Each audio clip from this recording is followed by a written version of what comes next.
Welcome back, class 9. Today's revision topic is animal tissue.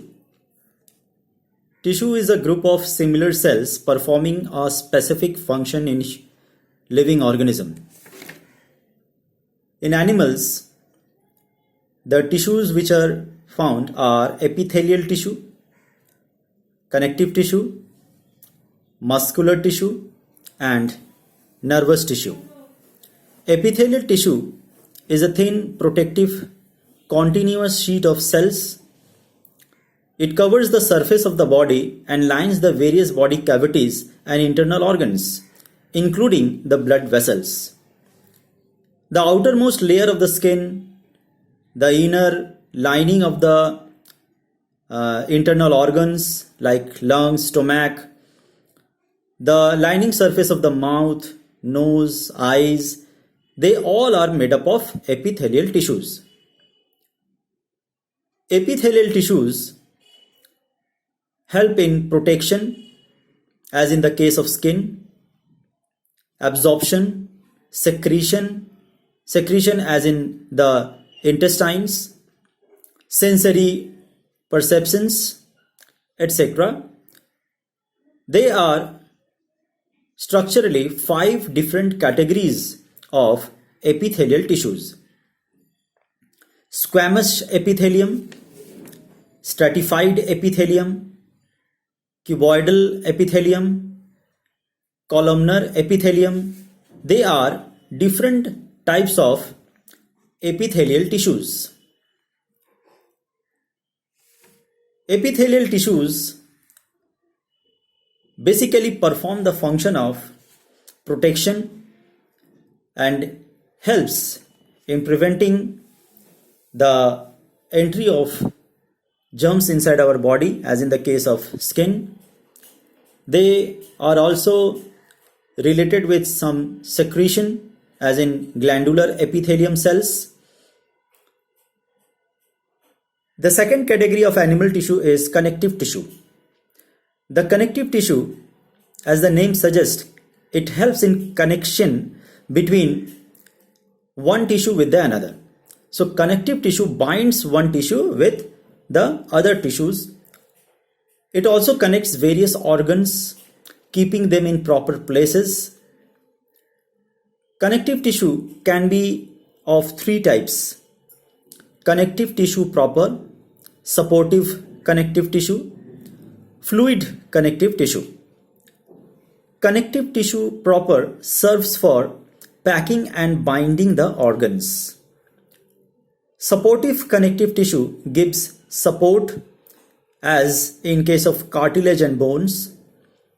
And fluid connective tissue are the blood and lymph which help in transport system in our body.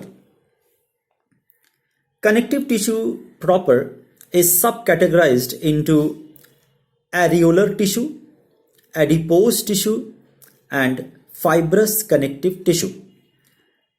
Areolar tissue makes the skin elastic and helps it to withstand pulling strain. Adipose tissue forms the padding under the skin and acts as insulation for retaining the body heat. Fibrous connective tissue forms the tendons which connect the muscle to the bones.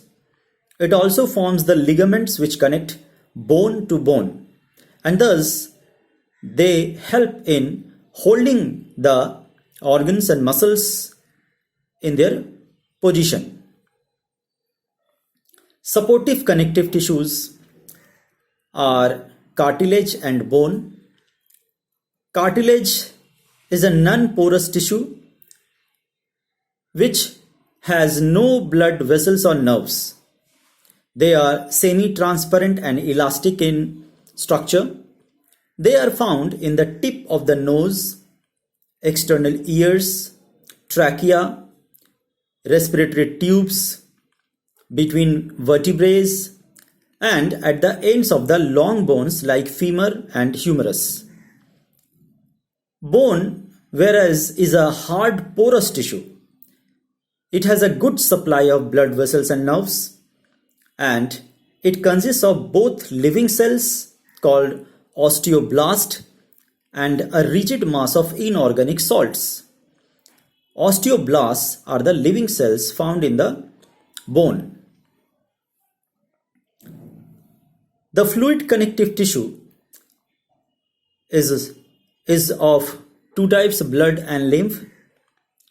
Blood is composed of liquid part called plasma, and the cellular part contains the red blood cells, white blood cells, and blood platelets.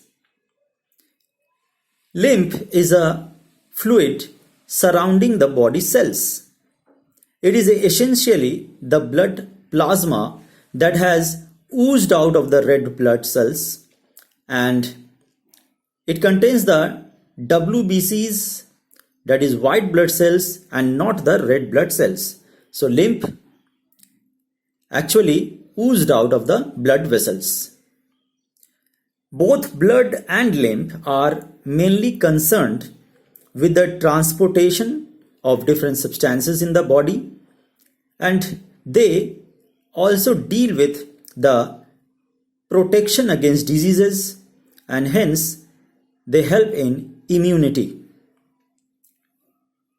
Muscular tissue. Muscular tissues helps the muscles to contract and relax.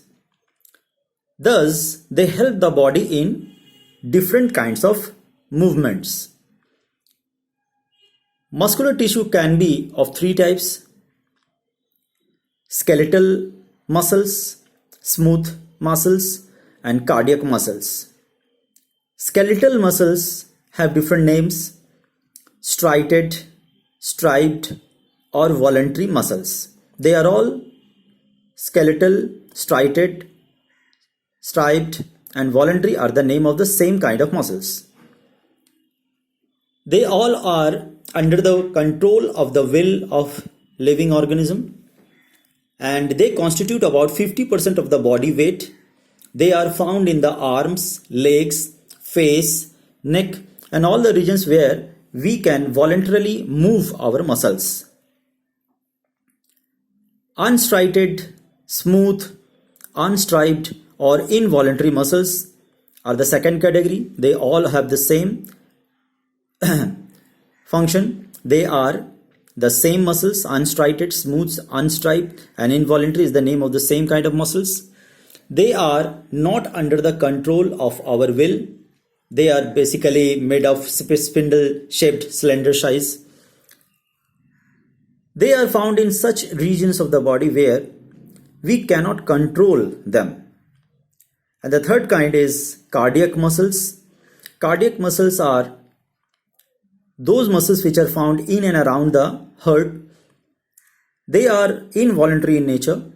They can also not be controlled by our will. Cardiac muscles are relatively fibrous muscles. They are uninucleated and branched, relatively short in size. They have the ability to contract without outside stimulation.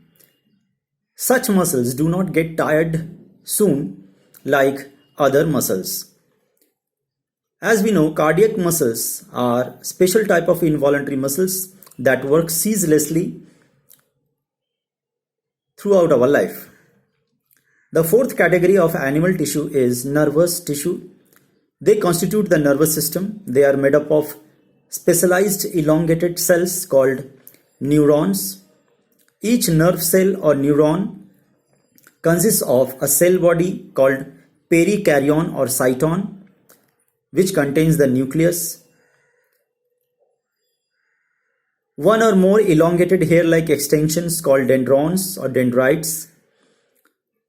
One of these, the axon, may be very long, something as long as 1 meter or even 3 meters, as in case of an elephant. Axons bundle together to form a nerve.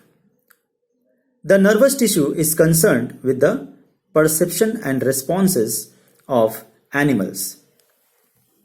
In this way, the revision for animal tissue completes. Thank you.